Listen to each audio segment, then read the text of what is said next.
What's going on, everyone? Welcome to the latest episode of the Believe in Oregon podcast. I'm Zachary, Neel, my co-host over there, Jonathan Stewart. Jay Stu, what's up, man? How you doing?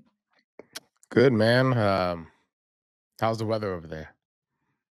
Weather, we're doing good. It's September. It's kind of like, I It's wouldn't say it was perfect. kind of sprinkling a little bit, but I 60 degrees, 70 degrees, supposed to be hot this weekend. It's going to be like Wow, 90 on 60 Saturday when the game degrees. comes. So it's like high 60s. I think it was 68 today, 70. Wow.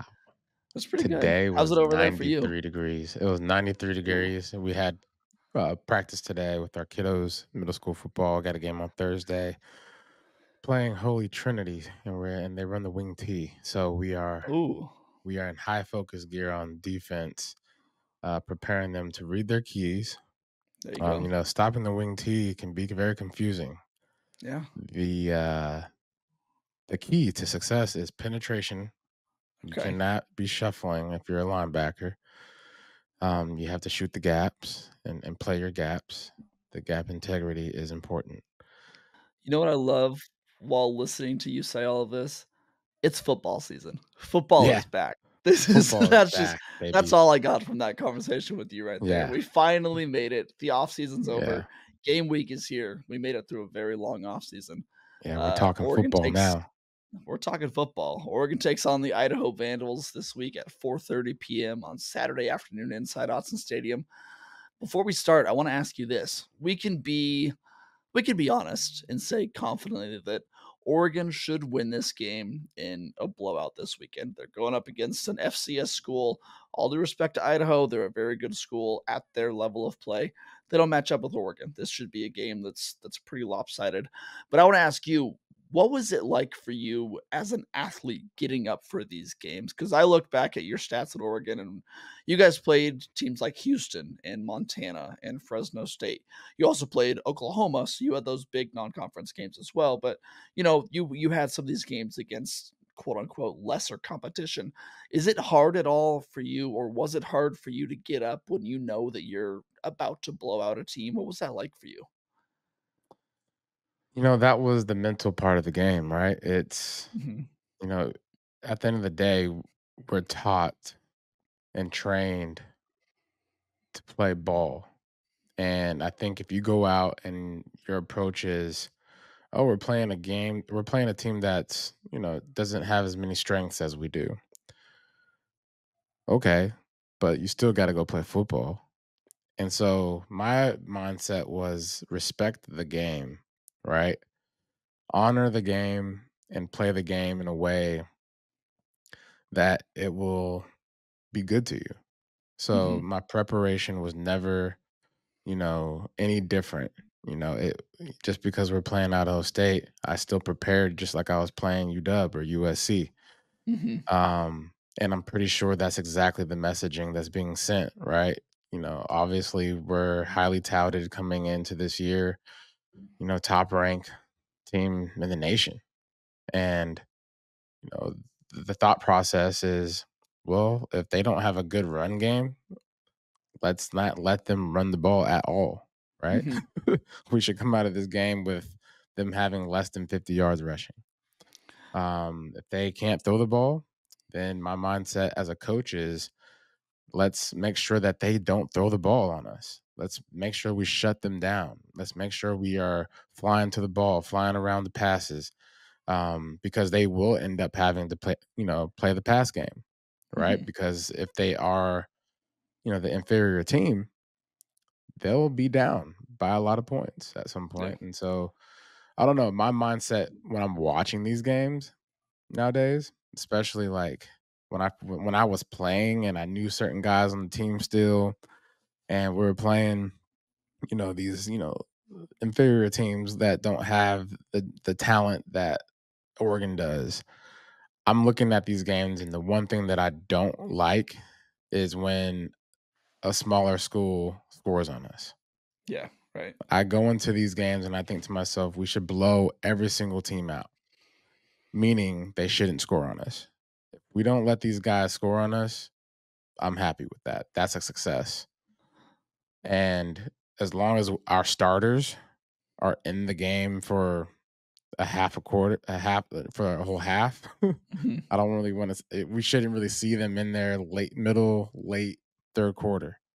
Like this is one of those games where you should treat it like a preseason game almost. Yeah.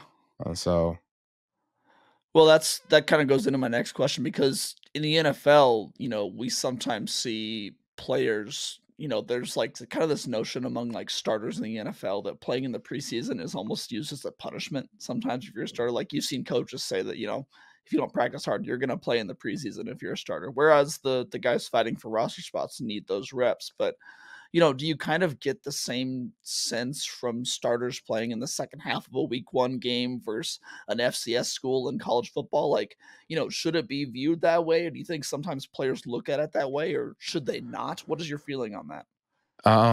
my feeling about it, at least when I was in college, whenever we played Idaho State, or Montana, Hmm. like my thought process was, oh, we got to make sure we play this game and we don't make any mistakes. We work out all the kinks. This is our like one game to figure it out because Hmm. we're going to obviously win this game, but we need to do it in a fashion that gives us the confidence knowing that going into this season, we have what it takes. Hmm. Um, and it looks like blowing a team out. Yeah. Just straight up. Well, that's the thing that I love that Dan Lanning has said in his 2 years here that, the standard is the standard. He said that Hmm. over and over again. And so that standard stays the same whether you're playing, UW or USC or you're playing Idaho. So what that looks like for them is, like you said, not scoring, not giving up any points and, scoring a lot of points on offense. So, Yeah. Yeah. If you plan on being, a powerhouse going into the Big Ten, this is a game that should absolutely mirror that. yeah. It should say this team that we're playing, we're showing the world that we scored 80 and they scored nothing. I mean, this game, it sounds insane. This game should be 73 to nothing, Yeah. 80 to 3, something like Yeah. that. Like that's And if what they're scoring on the younger guys that get a chance to play in this yeah. game. And if you're a Yeah. younger guy, this is your opportunity to shine as well. This is Mhm. your opportunity to say, "Hey, if something happens, God forbid, to one of the starters down the road, I'm your guy," and make a name for yourself. Yeah. We're kind of feeling out how we're still gonna do this pregame stuff in the future. Part of these Tuesday night shows will be breaking down like the previous game. We'll have our Saturday post game show where we're gonna get our instant reactions, and then on Tuesdays we're gonna kind of talk about we're gonna let it marinate a little bit. Gonna talk about some of our bigger reactions, but right now, obviously, there's no game to talk about, so we're just gonna dive right into this game. Let me start by telling everyone about a couple of Idaho players that you need to know about. There are two in particular. In future games, there's going to be more to talk about, but like we said, all due respect to Idaho, I think there's two people that you really should know about. One is Idaho quarterback Jack Lane. He's actually a former Oregon kid. He played for Lake Oswego.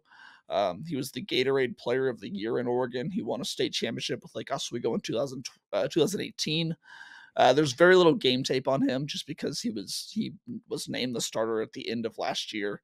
We'll see what we get from him, but I mean, he's at least an Oregon kid that Duck fans should know about. Feel good about watching him. It's a cool story. The other guy, this guy's more notable, is defensive back Abraham Williams. He is a Weber State transfer, former FCS All American as a kick returner. Mm. He has scored 5 career touchdowns as kick returning, and he is an average of 34.1 yards per return. So that's Wow. someone that you actually need to know about. He's going to be someone to watch. I'm excited Yeah. to see him play. That's impressive. Yeah, 34 yards. 34 yards. I was a kickoff returner, and I think I averaged like 28 or something like that. That's Um, still pretty good. yeah. That's also something where, I mean, in the past, last year was a little bit better than the first year, but the first year under Landing, special teams and in particular kickoff return was a little bit of a struggle. So that's just going to be one thing where it's like if Williams has success, it's going to be like, all right, this may not, make this game a game, but it's at least something to watch going forward. So I want to see if the Mhm. Ducks can shut him down in the kick return game. That'll be at least encouraging. Yeah. Yeah, for me, I just don't want I want our defense to just dominate. I don't Yeah. wanna see any of these guys in the end zone. Um, you don't want to show any weak points. You Yeah, know, exactly.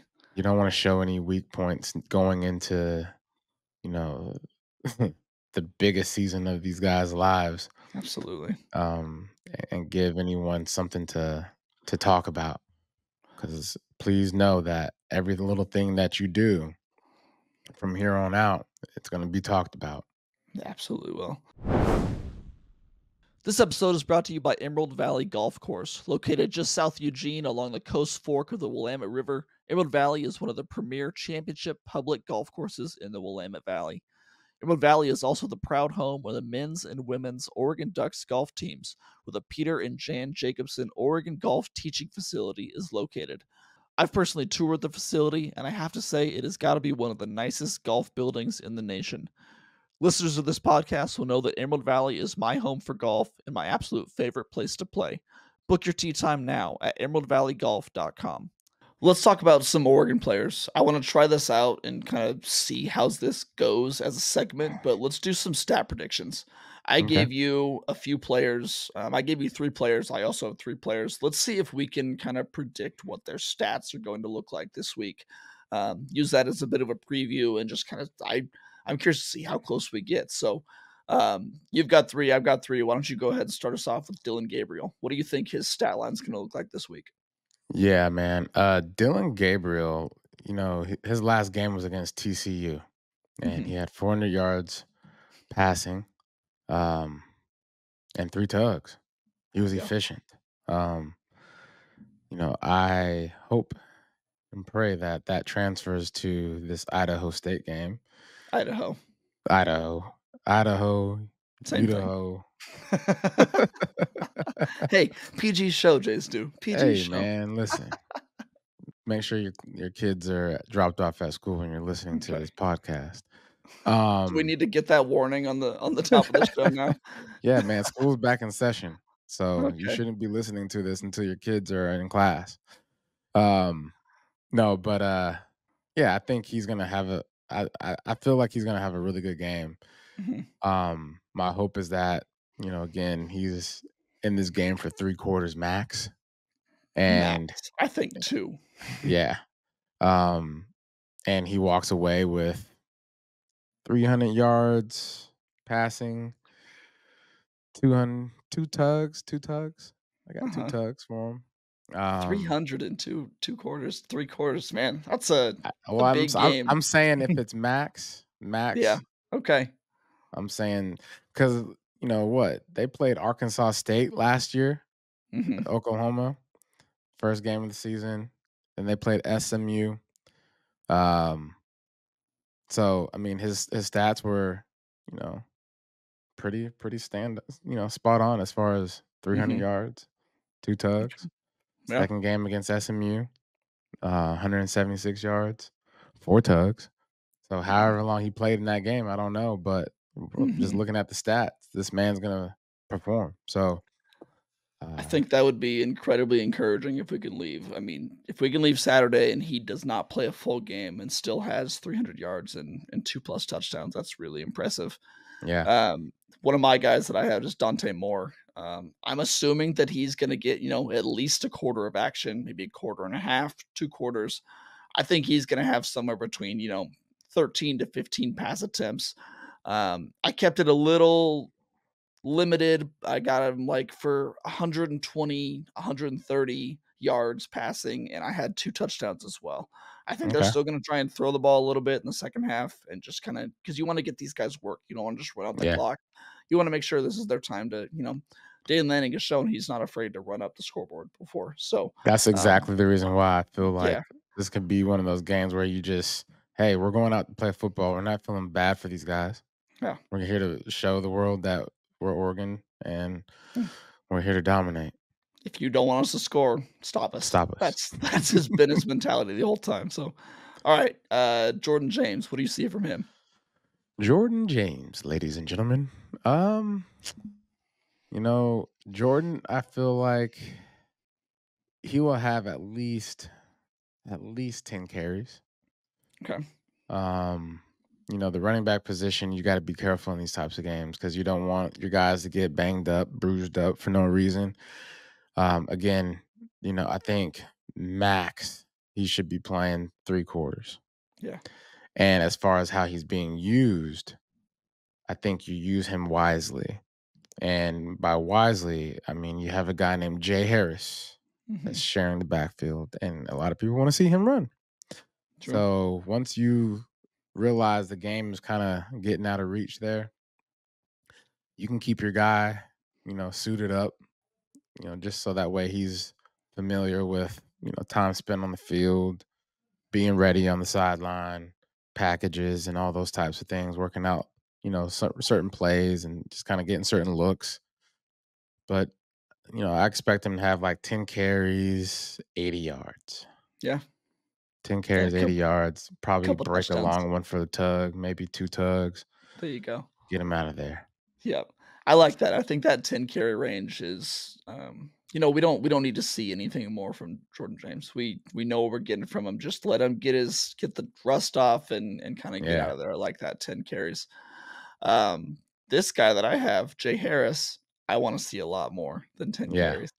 I wanna see at least 20 touches. That can Mm, be carries and, pass attempts combined or, catches combined, but I wanna see 20 touches from him and just see what we get.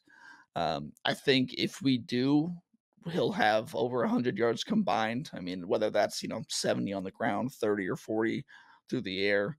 And then I want to see him in the end zone multiple times. I want to see, whether it's one rushing, one catching, whatever it is. I think this is the type of game where like you said, you get Jordan James out of there relatively early and you let Jay Harris go to work, and just let him kind of get that quote unquote D1 experience. I know you're playing an yeah. FBS school, but at least get him used to playing in Autzen. He had a great spring game, but let him get used to that again and just Yeah, feel just the good in front of speed this is gonna be crowd. yeah, the speed's gonna be way different. The guys are gonna be filling holes. You gotta make a read, and hit it. Just hit it, Mhm. dog. If you Yeah. listening to this, just hit it. Don't let up. If they in the way, just hit it and hit them. Run them over, make a move, get upfield, break them long ones, and call it a day. Your next guy, I just want to put an asterisk next to him. There is a little bit of news with Terrence Ferguson. We were at Oh, practice earlier today. He had a club on his right hand. oh, So he walked into practice, nothing on his hands, looked totally fine. We were out there doing stretching and stuff, and he had a club on his hand. He went through all the drills normal. I saw him catch passes and go through tackling drills just fine. When he walked out of practice, he again did not have that club on his hand. So I think it's precautionary. He seems fine. He's playing. I wouldn't be surprised if he plays at all or like he's yeah. totally normal, but just something to be aware of. But what do you think we will see from Terrence Ferguson? Oh man, hate to hear that he's banged up. Um, Somewhat. It's like so minor that, I don't know how banged up he really is. It seems more precautionary, but yeah. okay, let's not spread any rumors. All right, so if we're gonna pretend that he's okay, Okay. right? He's I gonna go think into he this game. is. I'm just Okay, just giving you the facts, giving you what okay. I know. Maybe I'm overreacting. I'm No nervous. rumors spread here, just details. Um, I believe he'll be used in this passing game, but not too heavy because I feel Mhm, like he's gonna be a large part of what they're going to be doing this season. mhm. So you don't really want to show your hand, right? Got a new quarterback. Um, and whatnot. So I'm just gonna go out and say he'll have 3 catches, 40 yards. Mhm. Nothing too crazy. But with him banged up with his hand, like you're saying, I don't really want to see. I don't want to see him playing in the third quarter. You know. Yeah, I agree. Yeah, I think 3 catches, just get him like we said with Jordan James, knock the rust off, Yeah. let the fans see him again, get him out there, but Yeah. Get a yeah, sweat going. yeah, Yeah. yeah, I like that. This guy that I have, Evan Stewart, like Jay Harris, I wanna see 7 catches. I Okay. wanna see him targeted a lot from Dylan I was Gabriel about to and from say, how Dante many Moore. targets do you want him to have? I want 7 targets, 7 catches. Okay. How about that? So you Uh, want to see him like in the third quarter, like I don't still? wanna see him late in the game. Yeah, I think Yeah. maybe a drive or 2 in the 3rd quarter so he can get some time with Dante Moore as well, but, Yeah. yeah, I just wanna see I think that this is kinda like the the biggest, it's weird to say the biggest addition to the offense, couldn't you have Dylan Gabriel, the Heisman favorite, but Yeah. the biggest piece in the offense, like the biggest weapon you added, and I think that Oregon fans really want to see him go. And, Dan Lanning, Will Stein are probably gonna let that happen, draw things up for him. So, Yeah. I want Evan Stewart. I want to leave the game on Saturday thinking that Evan Stewart is the MVP of the game. I want 7 catches, 95 yards, 2 touchdowns. That's what I want to Oof. see. That is a day. Have yourself a Big day, game. fella. Yeah. Yes, I wanna see that too. And let us, preface this. Dylan Gabriel, you know, when I say 3 quarters max, the reason why I say I wanna see 3 quarters max out of these starters is because when you're going into a game like this, it's an opportunity for you to practice habits. Mhm. So you play your lights out first 2 quarters. We got halftime adjustments, right? So how are the coaches going to adjust their players into the third quarter? The beginning of a third quarter is so important because it's about momentum. How are our guys going to respond to being up by 30, up by 17, tie game, whatever those types of things might come? How are our guys going to be responding to it? How are they going to respond to coming out of the tunnel, going into the second half, feeling a little bit sore, feeling a little stiff because you've been sitting down for, 15, 20 minutes. So those are the types of things that these games, bring to the table as far as preparation and how meaningful they are. So, Yeah, that's a really good point. I didn't really think about that. Like, yeah, you may not need him to start the third quarter at all. yeah, Obviously, but he you may be want at him to go 50 out there, already. experience it. But you wanna get those reps and create that habit. That's a really good point by you. Let's talk about gambling real quick. All of our odds are brought to you by our sponsor, Bet Online, your most trusted betting platform and your number one source for everything football. Going into this game, Oregon is favored by a whopping 44.5 points, and the over-under is 62.5. Um, are you even touching that line? What would you do? Um, Oregon winning by 44, absolutely. 44.5, yeah. Yeah, so they'll win by 45 points, Yeah. and I absolutely will entertain that bet. Um, because that's what I would wanna see, right? Mhm. The under over 62 and a half. Yep. I'm gonna go under because I don't Really? expect Idaho to score. If Okay. Idaho doesn't score, I'm good with them scoring some field goals. That's about it. See, So it's we it's at basically asking, is this gonna be a 63 to nothing game, or is Oregon gonna let up before that? That's what I yeah, think it is. yeah.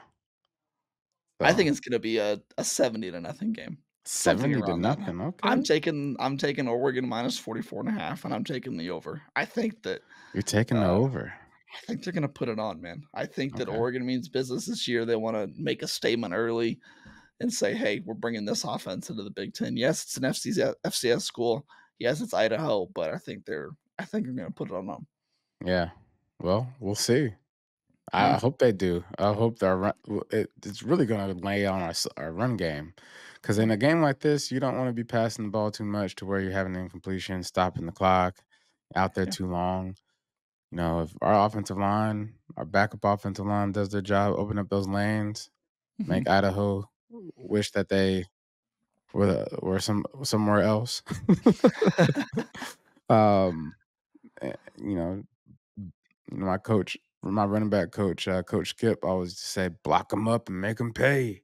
Make 'em pay. So make them pay. They Yeah. shouldn't have stepped they behind on that field. It's gonna be a hot one too. I mean, it's Yeah. like I said, I think the high is 90 on Saturday, so it's gonna be hot. They're gonna be trying to run out that clock and get back on the Hmm. bus. So, all right, let's close it out with this. How do you we've talked about it a little bit, we've touched on it, but how do you measure success in this game for Oregon? What are a couple of things that you really wanna see from this team early on that make you feel good about your undefeated prediction for the year? Um, Defense, keep the guys out of the end zone. Mhm. Um, Third down conversion, get off the field, right? Yeah. Get off the field defense. Get your offense on the field.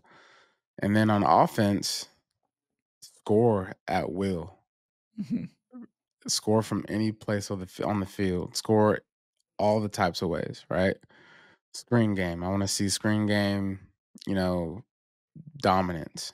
Offensive line getting out front, making their blocks downfield.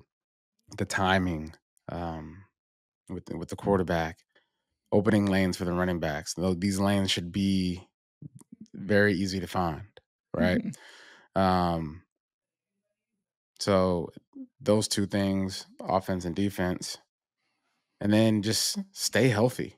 Come out of that Yeah. game with no scratches.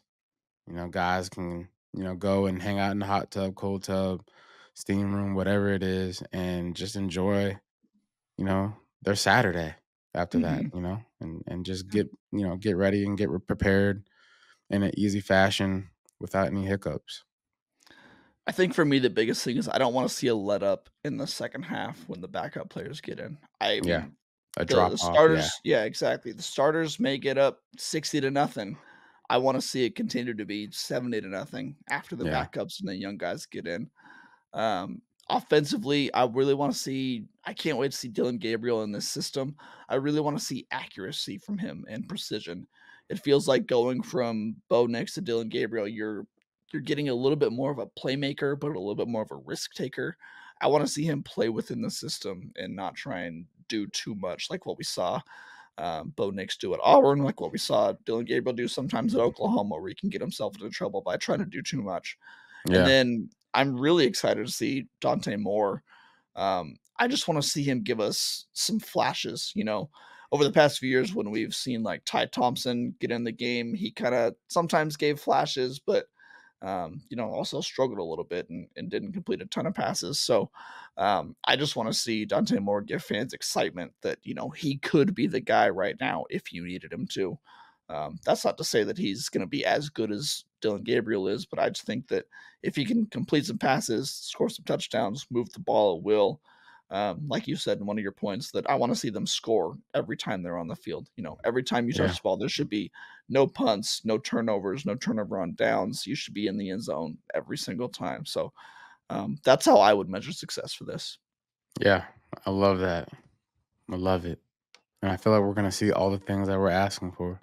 I think so too. I don't think we're asking for a lot, but I don't think we're asking for that much. Yeah. Just a 70 to nothing final with no mistakes and Yeah, no don't missed make any drives, and mistakes, guys. No, like, if you make your mistakes, make them fast. it's true. Um, and there's gonna be mistakes, right? Don't get me Mhm. wrong. It's game one. This is game 1. These are kids in a system, and, we expect things to go well, but we Mhm. also expect, for mistakes to happen. But when they happen, you rise to the occasion and you fix it. You don't let those mistakes beat you. Yeah. And when you're playing a team like this, you're more capable of, grinding it out. A lot of teams don't know how to. It's like a little bit of like golf, right? Mhm. You're always I gonna knew have a bad we'd shot. get golf in here somewhere. Classic. You're always gonna have a bad shot, no matter what. In every round, you're gonna have a bad shot, but it's always about how you recover. Those recovery shots are the make or break of your score.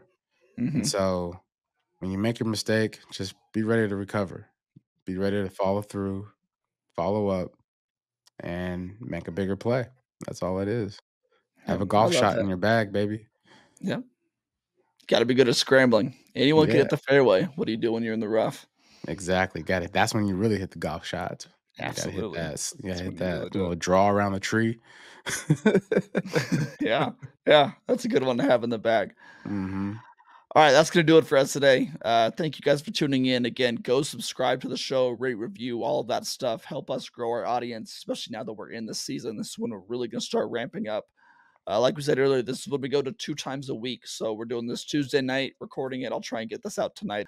We will also record on Saturday evening, night after the game. It's a 4:30 kick, so I don't know what time we'll be doing that yet because it's going to be late for you on the East Coast, but we'll figure that out. We're going to try and go. I think we're going to try and go live and do that, or else it'll be up early on Sunday morning. So we'll figure that out. Do you have anything else to add before we get out of here?